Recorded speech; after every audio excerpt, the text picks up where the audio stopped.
Hi అండి. అందరికీ నమస్కారం. ఈరోజు మనం ఈ వీడియోలో తులారాశి వారి గురించి కొన్ని విషయాలైతే తెలుసుకోబోతున్నాం. ఆగస్ట్ 11వ తేదీ మంగళవారం. ఈరోజు మీ కుటుంబంలో ఊహించని అతిపెద్ద గొడవ. దీనికి కారణం ఎవరో తెలిస్తే మీరు షాక్ అవుతారు. అయితే ఈ వీడియోలో చెప్పబోయే విషయం అనేది మీ కుటుంబానికి, మీ జీవితానికి ఎంతో ముఖ్యమైన విషయం. కానీ ఈ వీడియోలో చెప్పే విషయంలో దీనికి గల కారణం ఎవరో తెలిస్తే మీరు ఖచ్చితంగా ఆశ్చర్యపోతారు. కాబట్టి ఎక్కడా కూడా ఈ వీడియోని మీరు స్కిప్ చేయకుండా చివరి వరకు చూస్తేనే పూర్తిగా అన్ని విషయాలు అర్థమవుతాయి. తులారాశి వారు చిత్తా నక్షత్రం 3, 4 పాదములు, స్వాతి నక్షత్రం 1, 2, 3, 4 పాదములు, విశాఖ నక్షత్రం 1, 2, 3, 4 పాదాల్లో జన్మించిన వారు మనకు తులారాశి పరిధిలోకి వస్తారు. ఈ రాశివారు ఎప్పుడూ కూడా సమతుల్యతను ఇష్టపడతారు. జీవితంలో శాంతి, సమన్వయం ఉండాలని కోరుకుంటారు. ఏ విషయంలోనైనా రెండు వైపులా పరిశీలించి నిర్ణయం తీసుకోవాలని ప్రయత్నిస్తూ ఉంటారు. న్యాయబద్ధంగా ఆలోచిస్తూ ఉంటారు. సామాజికంగా కూడా కలిసిమెలిసి ఉంటారు.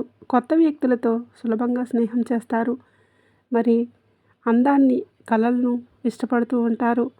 సంగీతం, చిత్రకళ, అలంకరణ వంటి విషయాలపై వీరికి ఆసక్తి ఎక్కువగా ఉంటుంది.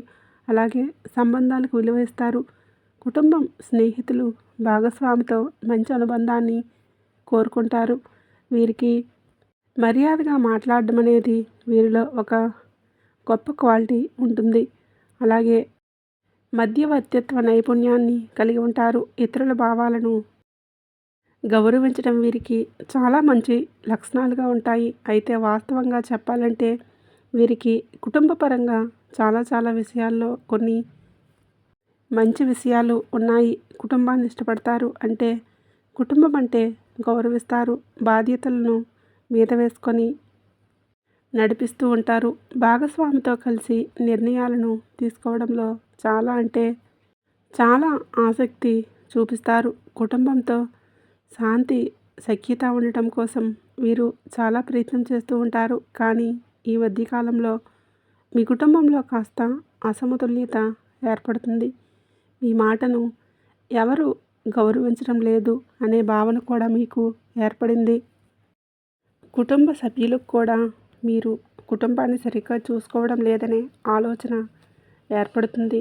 అంతేకాకుండా ఇటీవల కాలంలో మీరు ఎంతో నమ్మినటువంటి ఒక స్నేహితుడు కానీ, మీ కుటుంబానికి శ్రేయోభిలాషిగా ఉంటున్నటువంటి వ్యక్తి కానివ్వండి, ఈ మధ్యకాలంలో మీ గురించి ఒక నిజం చెప్పారు.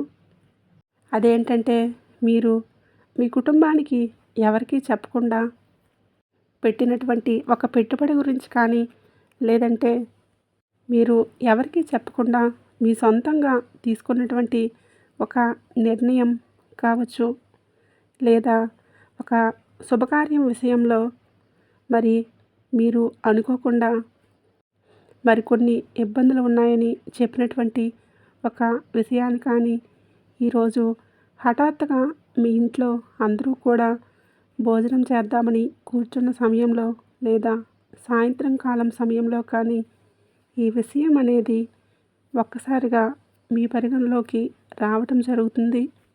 అయితే మీరు మొదట వారికి నిదానంగా చెప్పడానికి, అలా కాదు ఇలా చెప్పడానికి ప్రయత్నం చేస్తారు. కానీ ఈలోగా మీ తోబుట్టువులు కావచ్చు, మీ భార్య కావచ్చు, ఒక్కసారిగా మరి కొంత కోపంతో లేదా క్షణిక ఆవేశంలో మిమ్మల్ని అనరాని మాటలు అనడం జరుగుతుంది.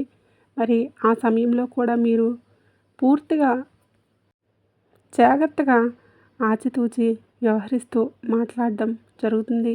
కానీ ఈ క్రమంలో ఈ మధ్యన వచ్చినటువంటి కొన్ని మాటలు మీ నోటి నుంచి కానీ, మీ కుటుంబ సభ్యుల నోటి నుంచి కానీ వచ్చేటటువంటి కొన్ని మాటలు చాలా భయంకరంగా ఉంటాయి. పూర్తిగా కొన్ని నష్టాలు రావడానికి కూడా మీ కుటుంబ పరిస్థితి, కొన్ని నష్టాలు ఏర్పడడానికి కారణం మీరే అనే మాట వాళ్ళు మాట్లాడతారు. కానీ ఆ క్షణంలో నిజంగా చెప్పాలంటే మీ మనసులో ఒకటే ఆలోచన, నేను వీరి కోసం ఎన్నో ప్రయత్నాలు చేస్తున్నాను, ఎంతో కష్టపడుతున్నాను. నా ఆశలను, నా కోరికలను కూడా పక్కన పెట్టేసి నేను నా కుటుంబం కోసమే కదా అన్ని విధాలుగా పోరాడుతూ ఉన్నాను. కానీ చివరికి వీరు మాత్రం నాకు ఇచ్చే నిజమైన విలువ, నిజమైన గౌరవం ఇదేనా అని ఒక్కసారిగా మీ కళ్ళల్లో నీళ్లు వచ్చినంత పని అవుతుంది.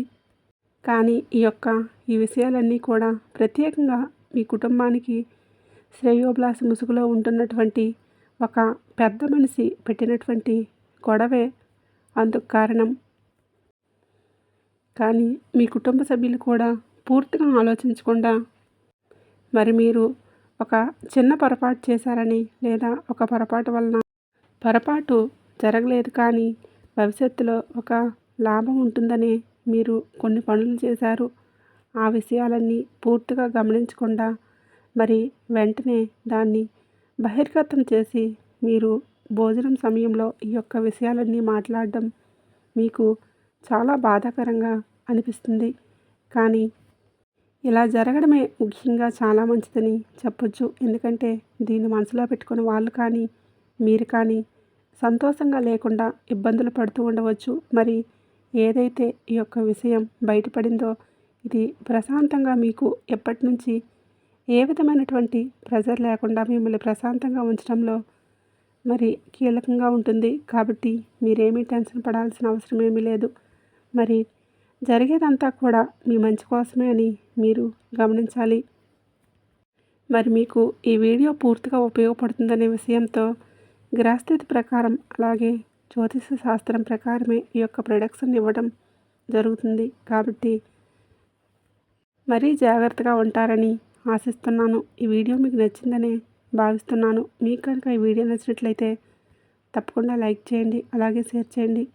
మన ఛానల్ని సబ్స్క్రైబ్ చేసుకొని వీడియో నచ్చినట్లయితే కామెంట్ బాక్స్లో జై సంతోషి మాతని తప్పకుండా కామెంట్ చేయడం మర్చిపోకండి. మరొక మంచి వీడియోతో మళ్ళీ కలుద్దాం.